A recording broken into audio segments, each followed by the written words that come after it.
2 साल की love story, जिस लव स्टोरी में अचानक प्रेमिका लापता हो गई, प्रेमिका भी सुराग नहीं मिला। आखिर प्रेमी प्रेमिका की गुमशुदगी किस और इशारा कर रही थी, और इसी बीच जंगल में प्रेमिका की जली लाश मिली। कातिल कौन है और प्रेमी कहां है, खुलासा हैरान कर देगा। देखिए रिपोर्ट।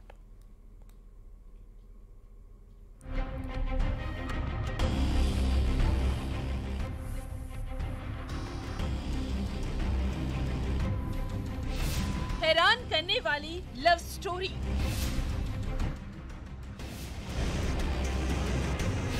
प्रेमिका की मिली लाश, प्रेमी लापता। जंगल में प्यार का पंचनामा। लड़की की अधजली लाश की मिस्ट्री। गुमशुदगी ने खोला कत्ल का राज। सूरजपुर टू नागपुर वो मिल गया।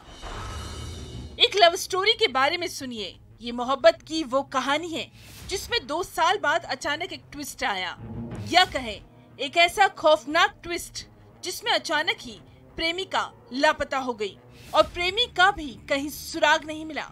सूरजपुर के प्रेम नगर थाना इलाके की चौकीतारा पुलिस इस केस की तफ्तीश कर रही थी। 2 दिसंबर को जनार्दनपुर के छोटे जरगा जंगल में मिली अधजली लाश। क्या इसका कनेक्शन इस लव स्टोरी से था? ये लाश 20 साल की लड़की की थी।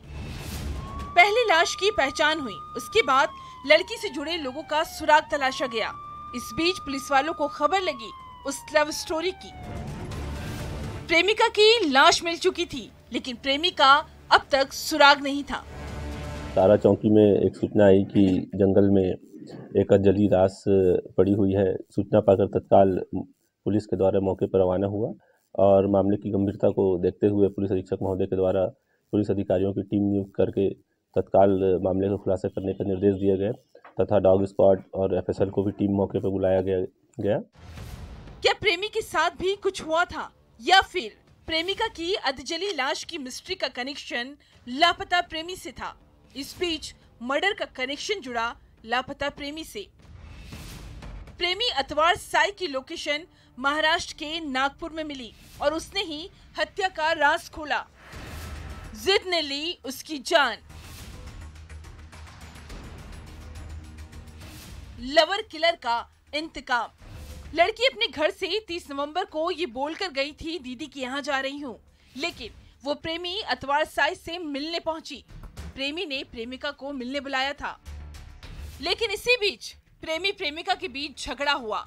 गला दबाकर प्रेमिका की हत्या प्रेमी अतवार ने कर दी। उसके बाद गुनाह की राज को छुपाने के लिए प्रेमिका की लाश को जंगल में जलाया और फरार हो गया। युवती पास के ही गांव के रहने वाली थी तथा उसका एक युवक के साथ प्रेम संबंध था और इसी प्रेम संबंध को लेकर जंगल में ले जाकर युवती की पहले हत्या कर दी गई तथा साक्ष्य छुपाने की दृष्टि से पेट्रोल डालकर उसको आग लगा दिया गया था और वो घटना कारित करके आरोपी मौके से फरार हो गया था। शादी की जिद प्रेमिका की जान की दुश्मन बन गई। लड़की शादी का दबाव डाल रही थी और प्रेमी को इस बात से एतराज था। सूरजपुर में वरुण राय के साथ bureau report, news 18 Madhya Pradesh Chhattisgarh. उस सरफिरे ने नाबालिग छात्रा को रास्ते में रोककर छात्रा पर चाकू से दनादन वार किए। उसके बाद आरोपी फरार हो गया। करीब 12 घंटे बाद उसी सरफिरे ने एक व्हाट्सएप ग्रुप पर कुछ मैसेज पोस्ट किए। एक मैसेज में लिखा था, मैंने उसे चाकू मार दिया। इसके बाद जो हुआ वो भी होश उड़ाने वाला है। आखिर ये कैसी सनक, देखिए।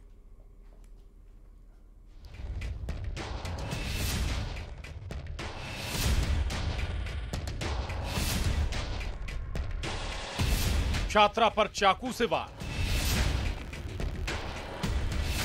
12 घंटे बाद हमलावर का पोस्ट।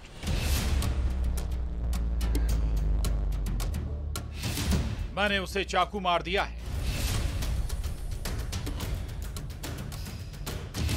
हमले के बाद सुसाइड की कोशिश।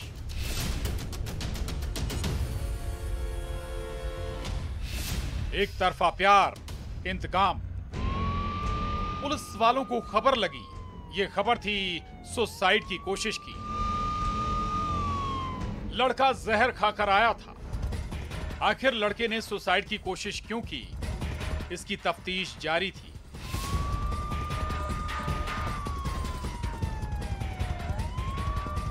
लेकिन इसी बीच एक और खुलासा हुआ। जिस लड़के ने जहर खाया उसकी तलाश दूसरे शहर की पुलिस कर रही थी। यकीनन ये पहेली आपको भी समझ में नहीं आ रही होगी, तो वक्त को महज एक दिन पीछा करते हैं। पत्थल गांव में नाबालिग लड़की शाम को ट्यूशन से घर लौट रही थी। तभी उसका रास्ता एक लड़के ने रोका और उसके बाद जो हुआ वो दिल दहला देने वाला था। लड़की पर चाकू से वार किए गए, 3 से 4 वार। उसके बाद आरोपी फरार हो गया। लड़की को इलाज के लिए अस्पताल ले जाया गया। घायल नाबालिग लड़की को फिर अंबिकापुर रेफर किया गया। विगत दिनांक को हमारे पास सूचना आया कि एक 12वीं कक्षा की पढ़ने वाली लड़की है और उससे छेड़खानी हुआ है और साथ में छेड़खानी में विरोध करने में चाकूबाजी में उसको चोट भी लगा है। तो इस संबंध में उसके पिताजी के द्वारा आवेदन आया हमारे पास और उसमें अपराध कायम कर लिया गया है, विवेचना किया जा रहा है। नाबालिग छात्रा पर हमला करने वाले आरोपी लड़के की तलाश जारी थी।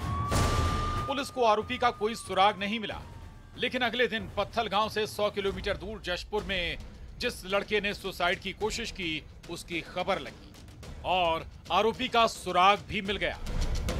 दरअसल इसी लड़के ने छात्रा पर चाकू से वार किया था। जिला जशपुर के थाना जशपुर में हम लोग को एक मैसेज आया हॉस्पिटल से कि एक जो लड़का है वो जहर खा के अचेत अवस्था में है। उस पर उसकी छानबीन पर पुलिस वहाँ गई तो पुलिस को जो लड़का था उस अपराध से संबंधित था, उसी का आरोपी उसने उसी घटना के बाद यहाँ आकर जहर खा के वो हॉस्पिटल में एडमिट मिला है। शाम को छात्रा पर हमला किया। उसके बाद व्हाट्सएप ग्रुप पर करीब 12 घंटे बाद अल सुबह 5:03 पर 5 मैसेज आरोपी ने पोस्ट किए, जिसमें आरोपी ने जुर्म करना कबूल किया। जिसमें लिखा गया था उसने लड़की को चाकू मार दिया है। इसके अलावा 4 और मैसेज थे जिसमें आपत्तिजनक बातें लिखी गई थी। पीड़िता तो कल के डेट में हॉस्पिटल पत्थल गांव में भर्ती थी, उसका इलाज हो रहा था। उसके बाद हमलावर लड़के ने जहर खाकर खुद की जान लेने की कोशिश की। मैसेज में एक और बात लिखी गई थी, वो ये कि लड़का लड़की से बहुत प्यार करता है। पीड़ित लड़की के घर वालों का आरोप है कि एक तरफा प्यार में आरोपी ने ये इंतकाम लिया। जशपुर में दीपक सिंह और अंबिकापुर में श्रवण कुमार महंत के साथ bureau report, news 18, Madhya Pradesh, Chhattisgarh.